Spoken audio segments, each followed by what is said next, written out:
Well, hi, welcome back to Painting with KQ. I'm Keith, and we are working on Chrystal Valley. We have a snow scene going, obviously, and we're going to talk about something that causes most artists to shudder, and that is, see what I did there? Icicles. So, anyway, I've got these branches, and I'll show you what I did to get the branches, just so we're on the same page. I took a fan brush that I've customized, and basically, I put the dark black color with green. And I just did the branches like this. One of the things I want to tell you about using these types of brushes, you have to have enough paint on there or you'll get that. Usually, we like to put as little paint as possible, but with these brushes to get these effects, just like this on an evergreen, you need to have enough paint. And what I did, I took a fan brush and I just trimmed a lot of it off till I only had the part that I really wanted to keep. And that's what I used to do this. So I put the dark green, black together, then I put blue underneath representing shadows or deep snow. Then I put the brighter color on the top. The sun, as you can see, well, you can't see, but you can tell the sun is over here on the upper left side and coming down this way. So, isn't that a pretty tree? Let's move on, and we're going to start right into icicles. They're really not that bad once you play with them, if you practice it a little bit, and eventually you can get very fancy with wild effects. I'm taking black on a liner brush, and what I'm doing is just giving myself the beginning of an icicle here, and that's pretty much all it takes. I like to keep this bottom here wide, so I'm doing like a V and a flat bottom here. Now we're going to take white and come across here in just a minute.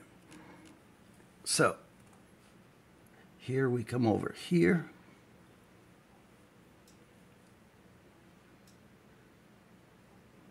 And for me, one of the tricks is keeping this beginnings of an icicle wide down at the bottom. If you get too thin, you don't have enough room to give yourself the details. And I don't consider it to be very detailed myself. You could get more detailed, but I'm just not that fancy with it. And it seems to work. So I changed these a little bit because with ice like snowflakes, every single one is different when it forms an icicle. So a little bit of thaw, the water comes down. And one of the things to keep in mind is that it generally will come straight down. The way water runs is going to come straight down there. I did this purposely to push this branch back a little bit, so I'll have to work around that.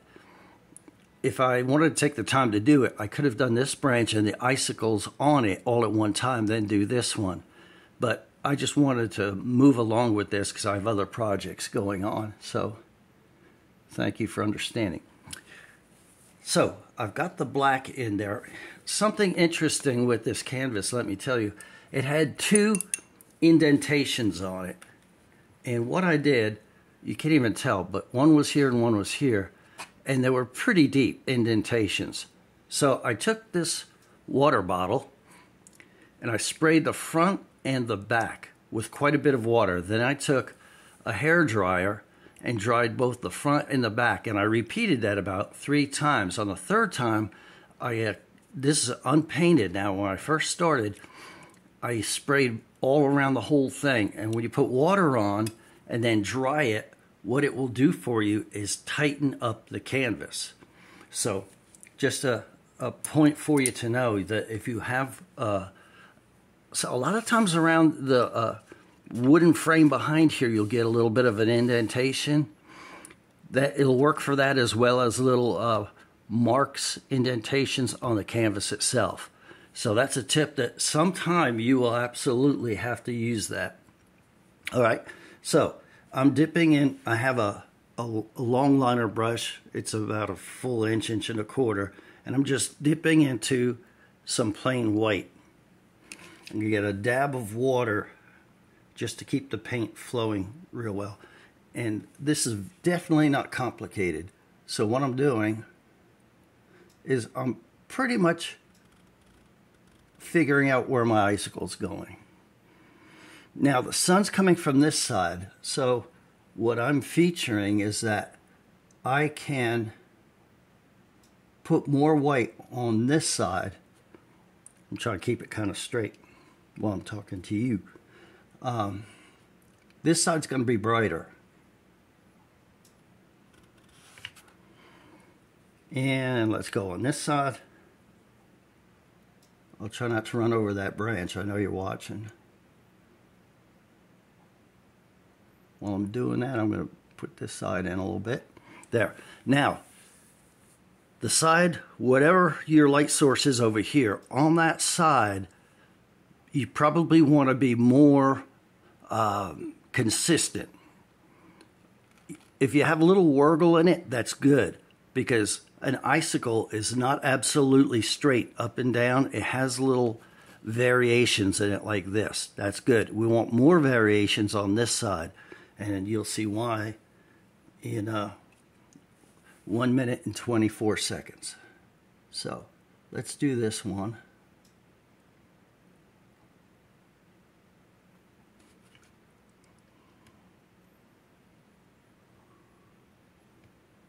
There we go. I like the breaks in that, but it's pretty consistent, you have to say. And we don't want to forget the bottom of this icicle. Someone will think we're cold-hearted. Here we go. All right, are you okay with that? I am. So, what I'm going to do with this one is get some breakage in here. Yeah. All right, now we're going to go to the other side. That would be the shade side of the icicle. And what you'll notice, sorry, didn't mean to run into you there. I want this one more broken up.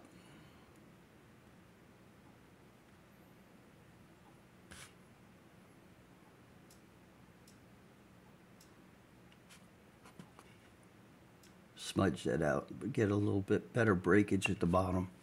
Yeah, nice. So now what we're going to do, since that black is about dry, is start pulling that together.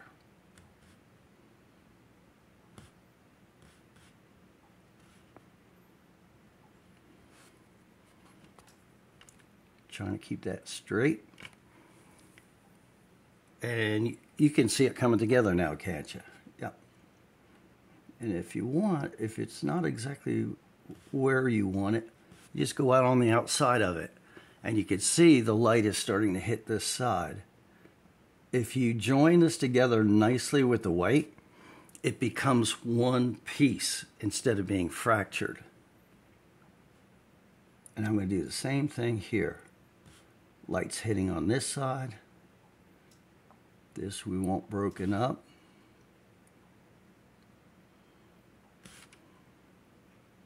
And then a few little drippy things at the bottom. And what that is, you're being able to see through the icicle. Parts of it need or should be clear. If you ever looked at an icicle, here's a revelation. It's made of ice, so you can see through parts of it. So that's why we're not painting it solid. And you can see how that's starting to work. So let's take care of this guy with some white up here where the black is. I'm doing a few of these smaller paintings for a reason. It's an 11 by 14. We have a craft show we're doing in about a month. And here's a tip for you if you're selling paintings. What I like to do that works well for us is not go in with all the big $400 pieces. What I like to do is bring some lower priced to moderate priced pieces, because a lot of people are not coming to just a craft show and bringing the whole bank with them. And that's the reason for that. So that's a tip you can use if you're doing shows. Just try to include, and with the economy the way it is, we try to bring in pieces that just about anybody could purchase if they wanted to. Okay, see how our icicles are looking? They're coming together. This guy's not dripping enough for me.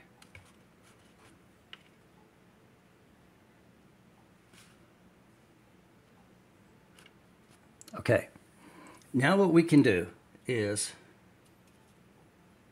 take a little black and I'm mixing it with white just to bring in a gray. And that's the tone of gray that I'm pulling together there.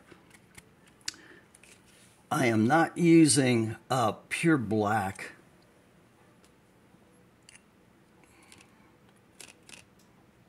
I'm watering it down, and I'm not using pure black in here because to me it's a little bit stark.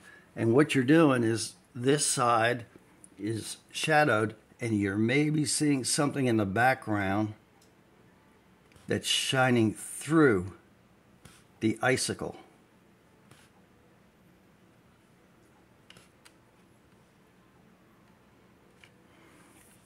There, what do you think? I like it. So I guess that counts.